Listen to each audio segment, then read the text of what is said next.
from the heart of Dubai, where tomorrow is being built today, to the world. Welcome to the CTO Show with Mehmet. Here, we redefine technology and reimagine possibilities.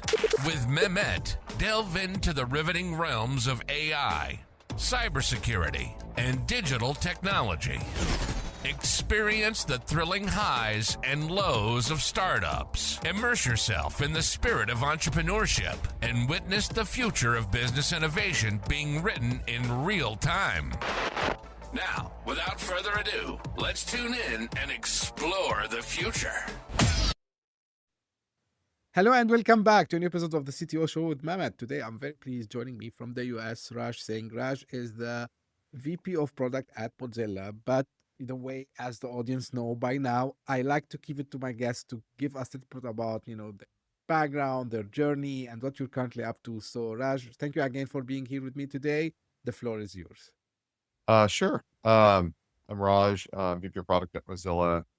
My journey, I'll try to keep it to a minute. It's been a series of startups beginning with dropping out of master's effectively in 2000, or not finishing at least.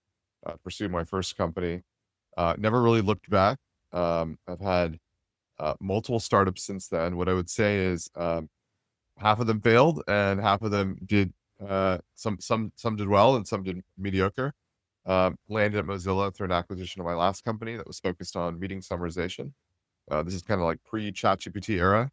I know it's a very hot topic.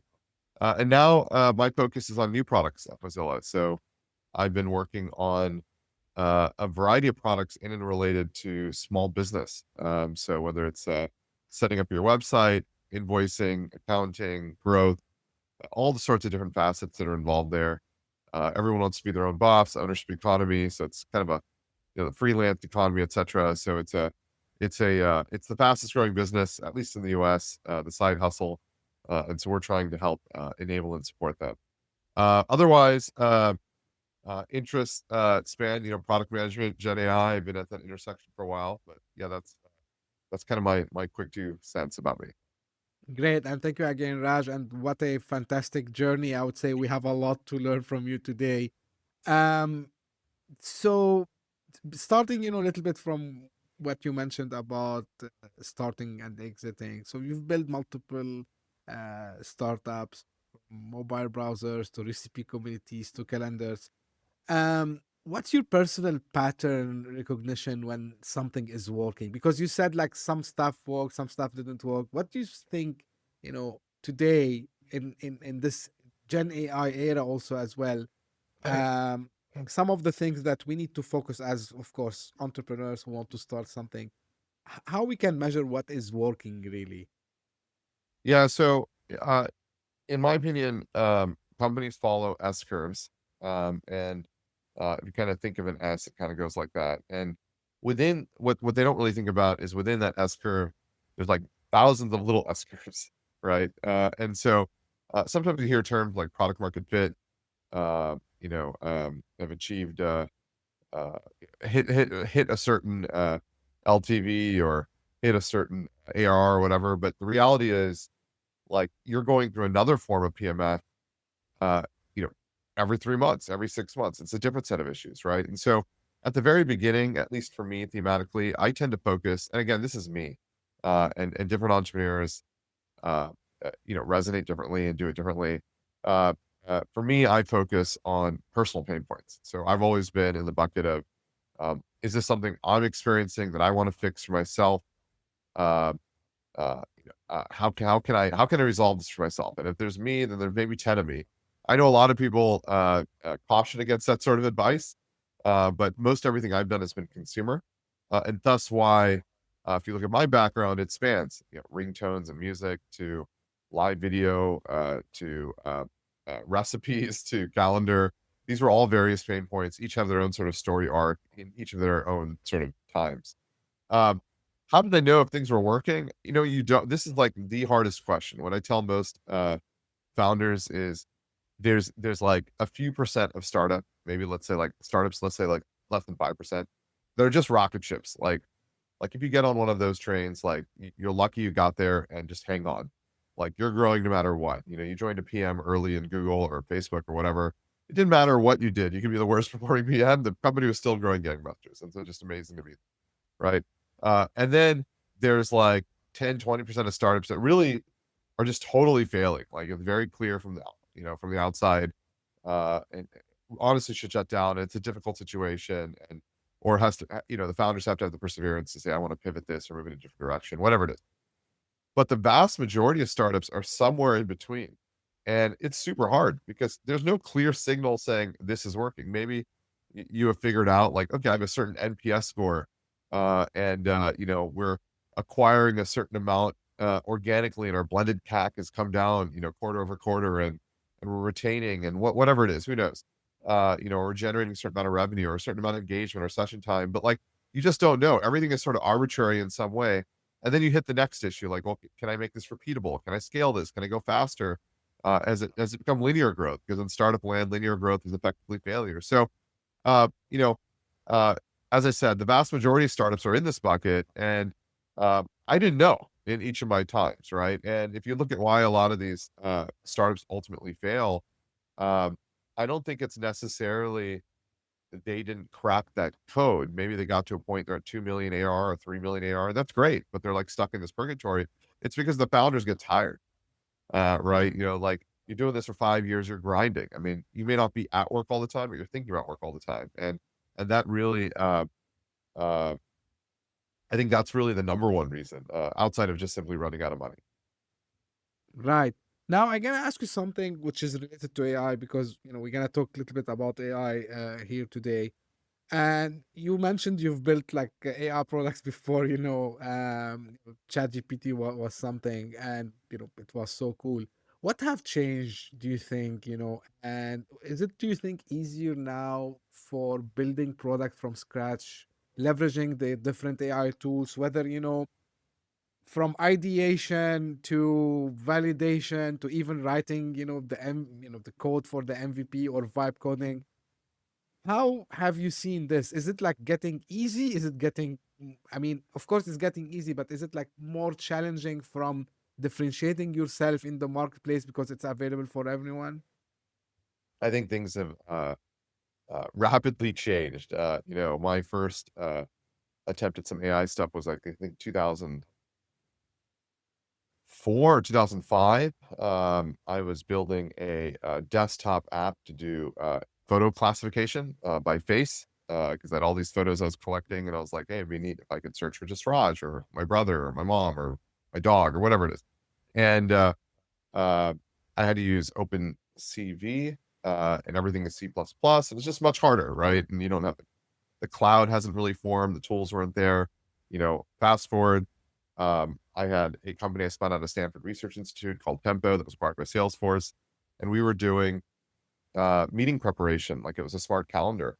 And in that case, we were doing semantic analysis, and we were doing entity classification or named entity recognition, whatever you want to call it, ranges of things like that, like building sort of an ontology of you and your data, and then we could surface and associate and just show things related to your upcoming meetings.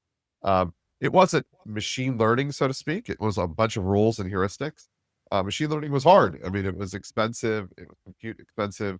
It required multiple cycles of training. It just wasn't there.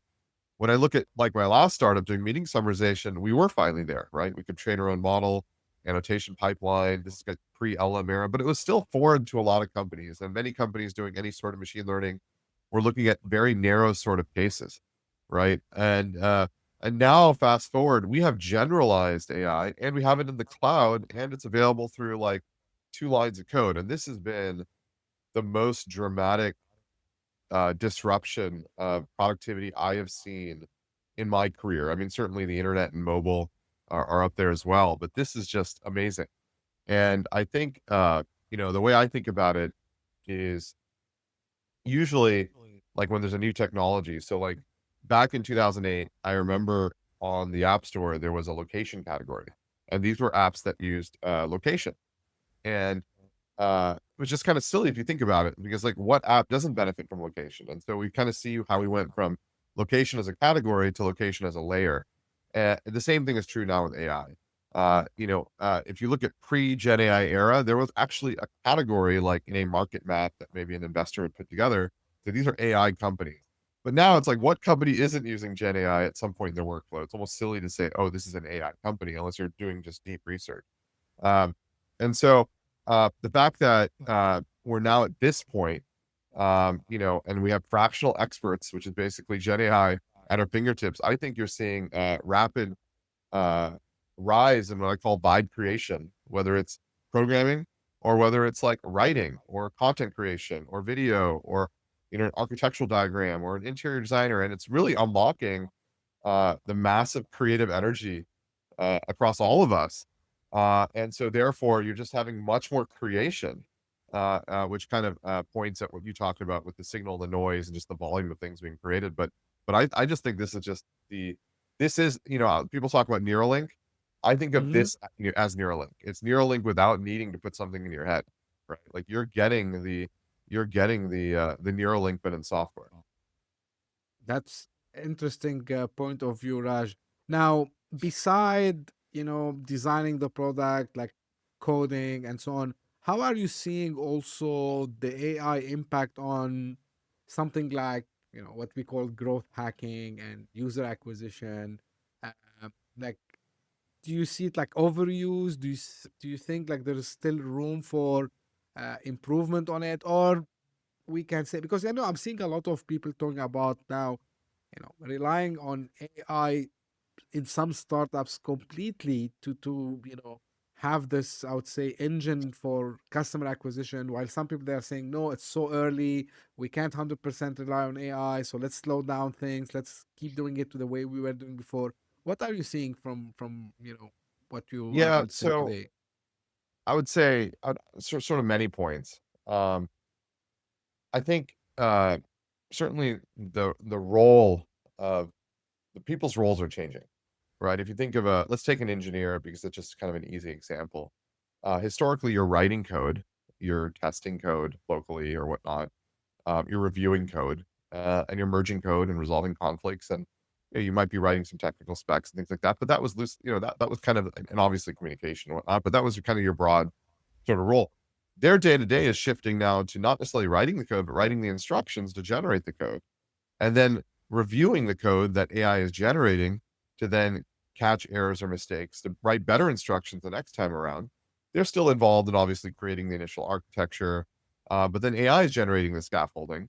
They're still involved in writing maybe like the requirements, how to approach this, but then AI is then filling in those gaps or thinking about those edge cases. And so this is a dramatic shift in how people work.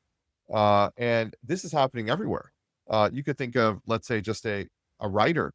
Maybe historically they write all of their own articles, but it's not uncommon now to sort of verbalize all your thoughts, maybe to an AI. Say, I'm thinking about this, I'm thinking about that, I want to make this point. Here's some interesting quotes, blah, blah, blah, whatnot. And then AI writes the first draft, and then you review and edit and improve upon that. And then AI may say, oh, no, that's good. And then you can ask AI to simulate how people would respond to this. And then you make further edits, and then you submit and publish. And that's a dramatic shift in the workflow. And so I think we're seeing this across all sort of occupations. And so I sort of feel this is reinventing everyone's sort of work. And to your comment, like, what am I seeing, at least with Gen AI, in terms of growth, in terms of other sorts of functions?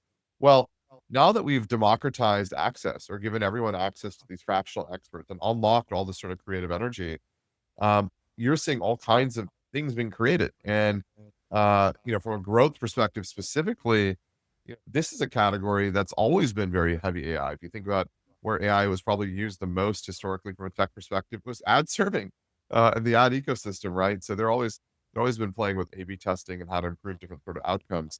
But I can speak to at Mozilla. We've looked at, or we've built, vibe coded tools to help with, for example, making it easier to publish a corporate blog. So if you need to publish a bunch of posts, because we shouldn't have to human author all of those things, and any of these companies, anyways, were outsourcing these to basically human writing farms, so they're pretty much already low quality content. But like we've kind of reinvented that workflow. We we looked at what now people call AI SDR, like cold email drip campaigns. Like, how do you generate the Mhm. first email? If you have a lead, how do you send it? How do you follow up? How do you personalize it? These are things that you could rapidly vibe code and get like 80% of away there.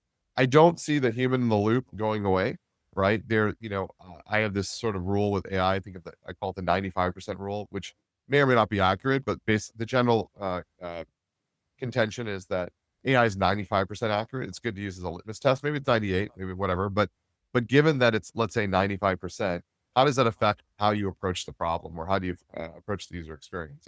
A good example is if you're thinking you're going to rely on AI to schedule all your meetings, but it gets it wrong like 5% of the time, that would be unacceptable, right? And the same thing is true, for example, with the self-driving car. Like if it drives, but 5% of the time it makes a mistake, that's unacceptable, right? So there's certain applications and workflows where you need 100%. And so in that case, how do you bring a human in the loop so the AI is doing more of an assistive role, or maybe doing the foundational work, or whatever it might be, right? So it's just a different way of thinking about how you approach problems and where the human might play. Cool. Now, speaking about, this shift also, Raj, because you mentioned about you developing tools that helps freelancers, solopreneurs. Um, I've seen, AI is allowing everyone to kind of building their own businesses much easier than before.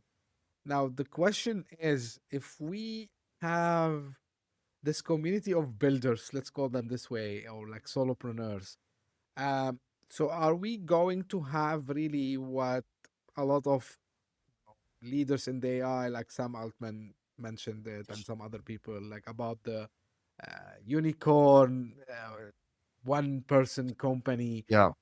Is this something which feasible in the near future? I mean, maybe in 1 year time, or is it like kind of a long vision that we still need to develop a lot of other AI tools or leverage what we have done so far to make sure that we can have the full-fledged, AI powered company, whether it's agentic AI or maybe some other new concepts that allows really one person to run the full thing by themselves. So how far, like my question is, how far still we are from really having, these massive businesses run by one single So person? when I hear those comments, I think of it as a very aspirational kind of goal. Yeah. Can one person build $1 billion company? Um, and I think it's fine to think like that in tech. Working in tech and being in the tech community, we like to think in hyperbolic ways, like, oh, we can get to a point where we can replace everything. We can automate everything. We can automate, Right. the HVAC repair, which I assure you is not happening anytime soon. Uh, so, um, uh, no, I don't expect, multiple $1 billion 10-person company. However, the friction that's involved to get there has come down substantially. No different to the laptop, no different to the internet, no different to mobile, which is amazing. No different to the cloud, enabling it, making it easier to build. Um, and then two, having fractional experts at your fingertips means the friction to get started, way easier, right? And you can automate some of those functions. But are you going to entirely rely on your chat GPT attorney to draft all your legal documents? No, you're going to certainly use it for perspective. You're going to get a first form or a first draft or whatever, but you're still going to go and speak to a real expert, because there's a number of things that need to happen and assurances you need where you just simply can't be wrong, right? You can't be wrong with 5%. And then on top of that, there's still all this other stuff that just has to be done, whether it's operations work. Sure, you can automate some of your customer support. Sometimes then you get on the phone and your voice bot isn't going to do well enough, or maybe there's sales and you have your AI sales chatbot that's sort of answering questions, but then they want to talk to somebody physically, or like whatever it is, right? Now, do you need as many people as you may have needed before, because some of the operations can now be done by others? Probably not. But at the same time, what are you going to do with that extra revenue that you're now making? You're just going to go faster. You're going to build more. It's not like you're going to stop, right? I think the fundamental issue is just we're all thinking too small. We're thinking like $1 billion companies when you start needing to think about trillion as the new baseline. And we start thinking about trillion as the new baseline, then you're like, well, we're just going to need 10 times more people, right? Even with the AI, right? So, my general opinion is capital creation and just productivity is just going to go off the charts.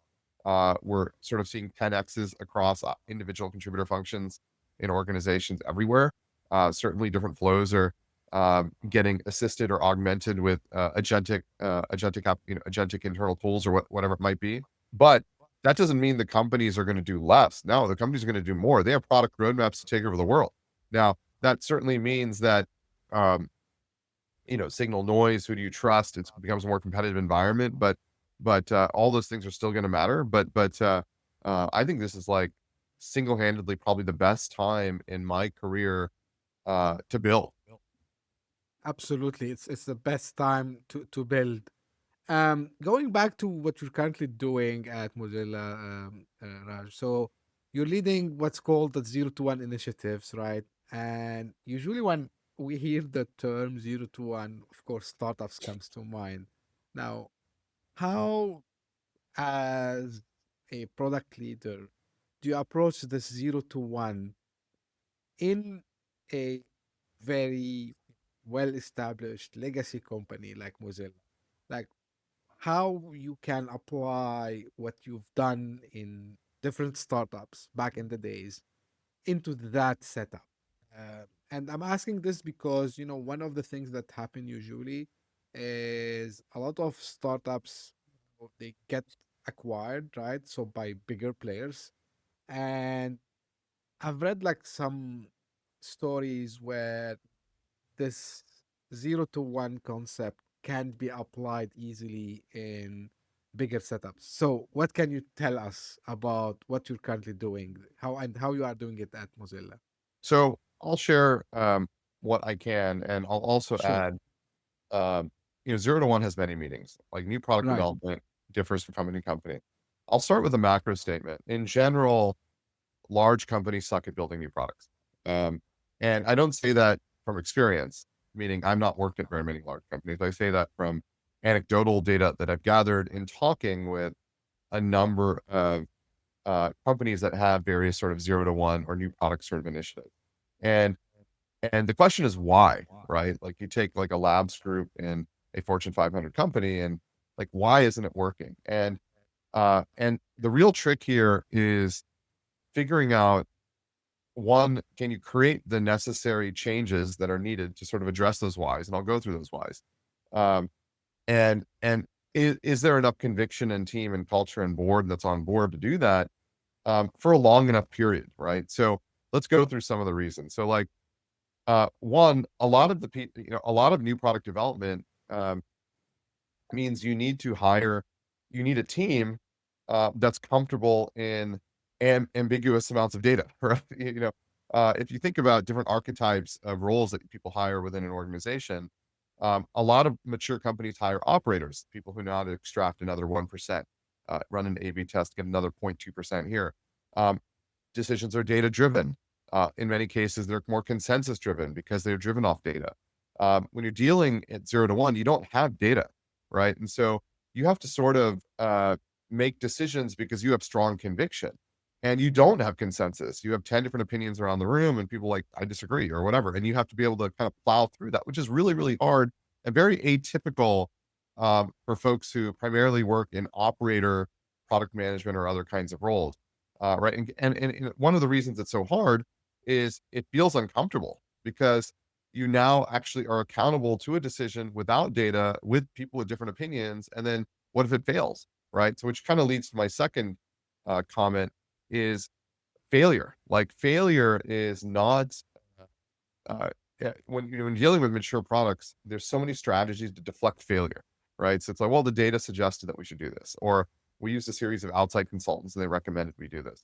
When you're dealing with new products, like you're pretty much accountable to your decisions and your failure, and you have to be totally comfortable with that. And most people are not comfortable with failing because the way the incentive structures are created in large companies, it's, they almost mask this, right? Because it's about like being on the hot product and growing at the right time and all these sorts of things. And so you don't want, like, you've never really experienced this. And this is something that's very different in startups because you're failing publicly all the time. And so a lot of people are just not comfortable in that kind of role. And this kind of leads to, an orthogonal topic, which is just the entire career level guides and how you think about that with new products and 0 to 1 development totally different, right? All right, so let's go to like number 3. When you think about mature products, the people you hire tend to be very specialized. You might have an SEO team, you might have a go-to-market team, you might have a product marketing team, you might have a market research team, you have your PM, you have your program management team, you might have engineering, you have testing, whatnot. All of those sorts of functions are kind of rolled into just a single PM in the new products team, which is much more of a generalist. It's more of like, I have a breadth of experience across a range of things. I'm a super curious person, so I can learn and figure it out when I need to go super deep. But at the same time, like, I'm not like the top 1% expert on anything, but I can certainly learn faster than most people, and I can do that. And that's very different to the types of folks that are often hired within more mature products. Typically, they're hiring people who've done the same thing for many, many years, right? Maybe they've been a senior leadership, product management leader, whatnot, for many, many years. And so they're really good at organizational design, right? And that's kind of their expertise. Or maybe they've been working in a particular domain for a very long time, and so they want them in that very specific domain. And so those sort of things go sort of out the bucket, right? So these first 3 things I just talked about are all related to talent, right? So then you have organizational things, right? So like number 4 here, legal, administration, and not administration, administrative, finance, all that sort of stuff. Those things can massively detriment new product. When you think about new product and startups, we have to operate in gray areas. There's not a startup in the Valley that didn't at some point do things that were slightly questionable, like whether that's cold email marketing, whether that's, some tactics that may be a little bit frowned upon, but these were necessary to drive growth. And then once they achieve that certain growth, obviously, they change and they become, let's say more comfortable, or whatever you want to call it. But until you get there, it is a lot of hacking. It is a lot of sort of gray area decisions. There is a lot of like little tactics around your drip email or whatever it is. Who knows, right? And when you have a mature company, it's very hard to sort of deal with this, right? You have legal saying, no, you can't do that, and legal creating roadblocks. And so my sort of 4th point here is, and again, not all companies can do this, but can you adequately create some kind of firewall where your teams can go use whatever tools they want without having to go through legal review? Because they just need to move fast and try a lot of things. Your teams can expense whatever they want because they need to try and test things, and that's not typically how things work when you deal with mature products. They run through processes and they have to get reviewed, and they have to go through security reviews and all these sorts of things. And your teams, if they need, to do things that are a little bit more gray, that's fine. But maybe like we figure out a way to shelter the brand, right? And the way legal and terms of services and privacy policies and all those things are created are much more form and more generalized as opposed to narrow, right? So that's kind of like the sort of 4th bucket. The 5th thing, which I think is part of the reason that a lot of these new products fail within many organizations, is what I call the conviction window, right? And so you typically you'll have some leader, and they support these sort of initiatives, and then there's turnover in leadership or organizational design, and you lose your kind of sponsor, right? And you're no longer the shiny object. They've moved on, because startups and building new products just take a long time. The average time to liquidity in the Valley for a venture-backed, like a seed stage startup, is at least 7 years, right? So like not a lot of people are on for that ride. And if you look at a lot of these great growth stories, like, oh, look at them and look at that, they were like grinding for 5 years. I mean, here's Lovable hitting, or Bolt, or one of them hitting like 100 million ARR, but there was like 5 or 7 years before that where it was like a 0, right? Where they're just like trying to figure this out, and then they pivoted. Look at Slack, look, so many of these success stories went through such long grinds, and many large companies don't have that kind of patience because they're so focused on immediate dollars that this conviction window is short. And so there's some tactics on how to work around that. And I think the sort of the 6th thing, in a lot of companies, building new product, build it as an adjacency. So you're basically saying, here's my core product. I can message this audience. I can upsell to that audience, and that's perfectly fine. But for some companies, these are truly new products. It's new go-to-market. It's new audience. And a lot of companies don't know how to deal with that, right? They have a marketing team or a product team that's always had users, and now they have to start with 0. And like, how do we acquire new users, and how do we think about new audience and all that? So, these are ranges of things. I probably could speak on this topic for another 30 or 45 minutes, but there's a lot of reasons why new product development is so hard in large companies. Now, I've been fortunate. I've worked in multiple incubators and accelerators. I'm running this, least for small business within Mozilla itself, and I've had multiple startups, and so I've got this kind of rounded perspective. I feel like I can see where things are breaking down, but I think for many leaders that try to enter this, they come in fresh, and they're smart people. But the thing is, they try to operate like it is their, even when they're trying to be intentional about it, because they just haven't really seen how scrappy the other side is. Like we haven't even talked about incentive structures, right? How do you do payouts? How do you do promotions? It's totally different. It shouldn't match the guides on the other side of the company, right? So various reasons. This is kind of the quick, the quick 2 cents. Absolutely, it's make a lot of sense, Raj, to me, and I think we discussed it with multiple guests on the podcast. Usually, I tell people to understand why big companies they don't usually I'm saying innovate. So there's a great book called The Innovator's Dilemma by Clayton Christensen. So it's a good book that gives people understanding why this happens. And the author gave some tips, let's say, like even if you are like a well-established company, how you can try to create new markets, or like let's say try new ideas, which is a great book. But to your point, this is the true story of every startup and how it can become in the future. You mentioned something about pivoting, which is I tell people, pivoting is one of the sometimes it's a destiny. It depends, of course, on market conditions, depends on the idea they are building. But people, majority of them, they say we are afraid of pivoting, like because we don't know if we should wait a little bit more or like we should really go and pivot. What do you think, a main kind of, I would say, it's multiple things, multiple points. I know, like, but what the major points that they need to consider as signals that need to push them to iterate on the product or maybe even on the whole business? I think the answer to this question depends also on the stage of the company. Like if you're a startup and you're pre-PMF and you're pre-revenue, right? The sort of penalty or sunk cost or whatever you want to call it for pivoting is substantially less than your company making, 2 billion a year, mature 1,000 people or 5,000 people or whatever it is. And now, it's a much bigger ship to steer, right? It's not a motorboat, it's an aircraft carrier, and it's hard to churn if you get more people aligned. I think the other thing to call out here, people think of pivots, they think of product pivots, but pivoting doesn't just mean product. You might pivot your Mm-hmm. go-to-market.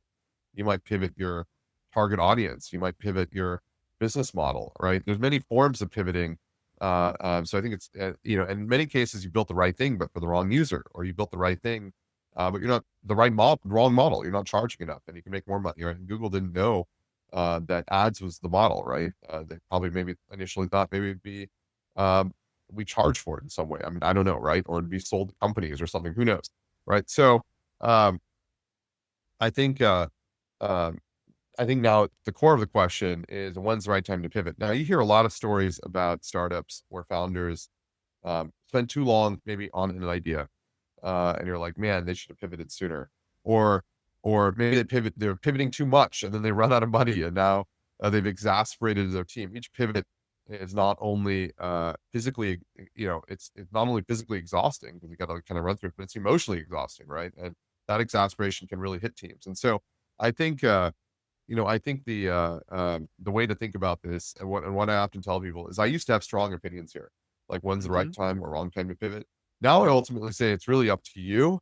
You got to obviously look at all these sort of different considerations. And the reason I say that is I've come to realize that I've seen every scenario at this point work. Like I've seen people do something. I'm like, man, they should pivot.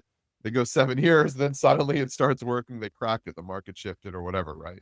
I've seen examples where people are pivoting every month, classic YC example companies. And then like suddenly they found something 2 years later, which is insane to me too, right? So I've come to the point now where I'm like, I don't know anymore when's the right or wrong time to pivot. I certainly have my own rubrics where I think about like, this doesn't feel right. A lot of it's gut call. It's not something AI is going to answer for me. But I think the key is being as informed as possible and making sure you have as much data as possible and making sure you've done enough repetitions So you can kind of see it, right? Because at the end of the day, uh, pattern matching is a big part of this game, but I would also say there's plenty of anti-patterns that turned out to be crazy success stories. Yeah, to your point, like sometimes we call it the gut feeling slash the data. So it's a tough decision, but yeah, like I think it's becoming more and more complex, or let's say critical moment that the founder or the founders they need to think about. Now, shifting gear a little bit, Raj, and you have raised before capital um, for your startups, and usually it was considered kind of a like minus point, I would say, if you are a solo founder or solopreneur, whatever you want to call it, especially in early stage product. So, have you seen this?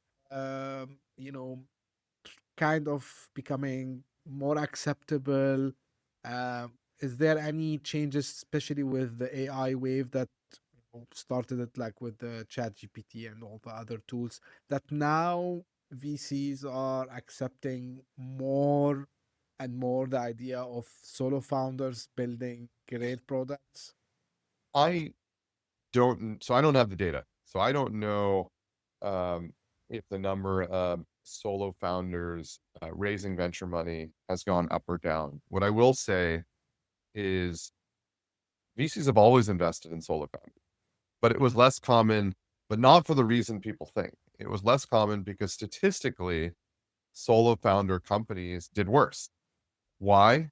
Because founders get tired. And founders, being a founder is probably one of the most lonely jobs you can imagine. And the reason is nobody is totally honest, right? You have your board and you need to obviously you want to authentically share your information, but you're certainly spinning it in a certain direction to exude a certain amount of confidence, to show that you have an idea of where we're going to go, and what we need to do. And there's a strategy and not all is lost, right? You have your team, uh, that some members of your team can handle the emotional swings of startups where you have like super high days and super low days, but most people can't. They're not built in that way, right? And it's not and just to be clear, when I say not built in that way, I don't mean that as a negative. It's just, we're different archetypes, we're different personalities, we have different strengths, right? And so some people don't do well with like large swings, and that's just not the way they work. And so you need to shelter that information, right? And so when you have your all hands on a Friday or a team gathering or whatever it is,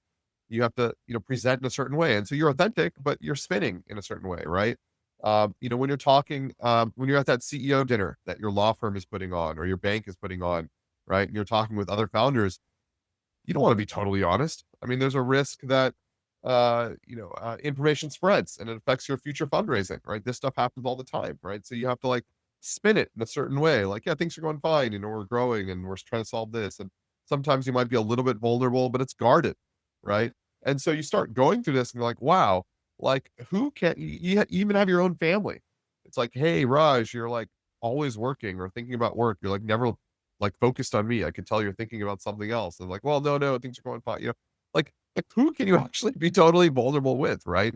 And so uh, the challenge is the job itself is so difficult and so lonely. And founders is very different to a hired CEO, just to be clear. I mean, hired CEO is a stressful job, but hired Right. CEO doesn't have the same gravitas because in many ways, hired CEO can blame the company if it doesn't work out. But a founder gets all the, if it succeeds, everyone takes credit. But if it fails, they blame him or her, right? And so uh, I think given all that, uh, you know, I'm just trying to, I like lost track of the original question here, but I think the solo founder, yeah, and I think that is why you see a bias towards investing in group founders, and so much of venture, they are looking at data and statistics. But again, as I mentioned, a couple earlier in the call, earlier in the podcast, uh, plenty of anti patterns that buck that trend, right? So nobody Right. knows.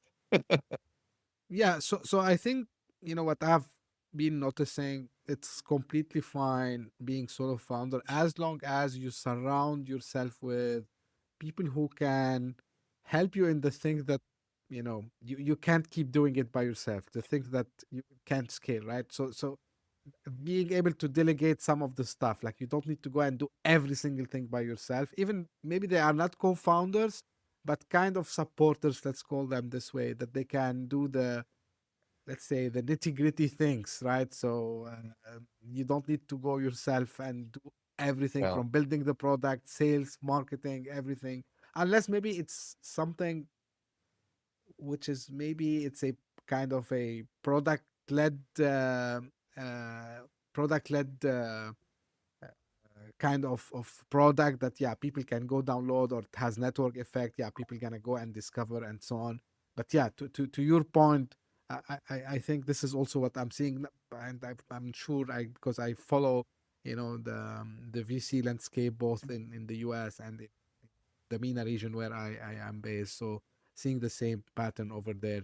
Now, going back to having kind of this your expectation, or let's say vision to the future, where do you think there's still a bunch of opportunities in consumer AI beyond just like productivity and creativity tools? Like, what what are still some of opportunities over there? In consumer AI, Yeah, you know, I think I would answer that differently. sure. So and the reason I say that is I think the minute you inject AI into that question, you're kind of putting the tech before the problem. I think consumers don't care whether you use AI or not, right? There's just a Mm-hmm. core set of problems. Like, can you solve this problem for consumer? And when I think about very successful consumer products, they usually tap into a consumer vice. And so think of like Maslow's, hierarchy. Think about your core needs, right? And it is wild, right? How many consumer products are really focused on really only addressing 4 or 5 things, does it help me? Does it make me rich? Um, does it um, does it help me meet my partner, my future girlfriend, boyfriend, whatever, right? Does it uh, um, does it solve boredom? Like, does it entertain me? Right. So like if you start looking at it from that perspective, like where you kind of break it down, like all consumer products have to kind of map into one of these buckets, right? Then uh, then everything becomes more clear. And then the question is like, okay, well, whatever I'm building, can it benefit from using AI or not? Right? It doesn't have to use AI, right? So let's take the FANG company, take Facebook. It's an entertainment company, right? Right. Like I'm bored, right? It helps me connect with people, see what's going on, right? Like it's an entertainment company. LinkedIn, like it helps me get a job. It makes me rich, right? It's like, does it make me safe, right? Like, I mean, these are which is really driven off fear, right? And so you start mapping back to these core vices, Netflix, entertainment, right? Like consumer products always fall into these buckets. Uh, at least when you're talking about the unicorns, right? And so when I see a new consumer product and I can't quickly map it into like some kind of core consumer psychology need, right? Then I start asking the questions like, okay, how are we going to drive growth, right? Because word of mouth becomes a lot harder because there Mm-hmm. isn't this sort of motivation to go and then just install and like activate and try this app out, right? But if you really want to tap into like high motivation, then you have to play on one of these core needs. Absolutely, make completely sense. And to your point, like I like when you said you don't need to tell people that it's AI. Like you need to just be solving a problem, or like adding some value to them without mentioning the AI. So I love this, because people, I think they are doing this mistake. I see it more in B2B, in the consumer space, where, hey, like we have this AI powered XYZ. And I tell people, why you feel the urgency to mention the AI if it's not needed. And they said, yeah, it's just the hype. So we're not, we just need to follow the hype. But I think it's also apply in the B2B, because at the end of the day, what they look at is, are you solving a real pain for them? What value are you adding? Maybe you can go into the AI piece later on. But in my opinion, it's not necessarily to mention it, unless, uh, there is a, I would say, very kind of need to mention it. But anyway, Yeah, you want to say something, Raj? I was just gonna say, yeah, I don't think of when I hear technologies like cloud, AI, mobile, whatever it might be, like to me, those are just enablers, but they're not really when Right. you find a problem you want to fix or address and build a product around it, then you ask the question like, what's the fastest way to build it? What's the best way to build it? How do you create a delightful experience? How do you create an experience that's sticky? How do you lock in data? All that kind of stuff, right? And then if you need to use those different technologies to make that happen, that's great, right? Right. I think there is a lot of this sort of what I call putting the carriage in front of the horse, like tech looking for a problem, which Right. is a super common early stage founder trap. You get enamored with the shiny new. It happens in large companies too, right? They're like, oh, Absolutely. look at this Gen AI thing. Like our product needs Gen AI. I'm like, does it? Like what is the problem you want to solve? Okay, and can Gen AI do it? Is really the reframing of the thinking that needs to happen. Absolutely. And all the the studies and I would say the surveys that are being done today. So customers are looking, they know that actually these technologies kind of being commoditized. So it became a commodity. So AI is becoming a commodity. Cloud became a commodity. It's not like there's no edge in the sense of business edge. Yeah, it's a great technology. But yeah, so everyone is using the cloud to your point. Everyone gonna be using the AI. So again, great insight here. Now, Raj, as we are almost coming close to the end, um, I'm gonna ask it in a different way. So, if you want to advise someone who is planning to launch a project this weekend, what do you tell them? I would probably launch, meaning starting from scratch. Yeah, I think I would ask them like, what are their goals? Like, I think that's the first question here. Like, is your goal here just to learn a new technology? People are always playing stuff over the weekend for fun because they're curious. They want to play with some new cool vibe coding tool or new design tool or whatever, right? And if your goal is just to learn, like, go have fun, whatever. If your goal is to build the thing, right? Like, it's going to be a much longer journey than a weekend. I think you get 80% of the way there, but the 20% takes 80% of the time. But more power to them, right? And I think uh, presumably they're pursuing some sort of passion or some sort of problem they've identified, which is great. They either they're the user or they've identified somebody who really needs this and they want to build it for them, and I think that's awesome. I think that person, whoever that is, who's doing that, is already 99% ahead of most of the people out there.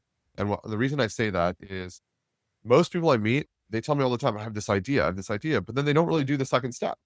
If you actually go and build it, you're already ahead of all of these people, right? Most people never get past the idea stage. So, kudos to them. absolutely. Yeah. So this the first step is like you to go start executing. Raj, where people can find about the work you're currently doing and where they can, follow you or get in touch with you. Sure. Yeah. So I'm pretty active on Twitter. I write about startups VC. It's under Mobile Raj, um, startups VC, product management, etc. LinkedIn, you can find me there. Linktree, if you're interested in my product portfolio, that's also Mobile Raj. And then, Mozilla, obviously, Firefox, great browser. And then one of the products out of my group is Solo, so do check it out if you need a website. So I think any of those places should be great. Great. So I will make the life easy for the audience. All the links will be in the show notes if they are listening on their favorite podcast app, or if they are watching this on YouTube, it will be in the description. Raj, I can't thank you enough for this amazing discussion with you today. Very eye opening. We discussed a lot of things between AI, growth, ideas, products, VC, and raising as a solo founder and bunch of other stuff. So really, it was an enlightening, episode. I learned a lot myself. So thank you for sharing your time. And this is how usually I end my episodes. This is for the audience. If you just discovered this podcast by chance, thank you for passing by. I hope you enjoyed it. If you did so, please give me a favor and share it with your friends and colleagues. And if you are one of the people who keep coming again and again, you are one of the loyal fans and audience. Thank you very much for what you're doing for the show this year. I know I'm repeating this at the end of each episode, starting, maybe April this year. But without your support, we couldn't rank in the top 200 Apple Podcast, um, in different countries. So this is happening for the first time. We used to rank in the 1 or 2 countries, but last I checked, we were actually in 8 countries, which is something I never seen before. Thank you very much for your support. This cannot happen without two, I would say. One, you, the audience, and second, including you, Raj, my guest. I'm very grateful for all the support, for all, the time you give me. So thank you very much. And as I say always, stay tuned for a new episode very soon. Thank you. Bye-bye. Bye. Hit that subscribe button, share the show with your tech-savvy friends and fellow entrepreneurs, and leave us a review on your favorite podcast app. Your support means the world to us.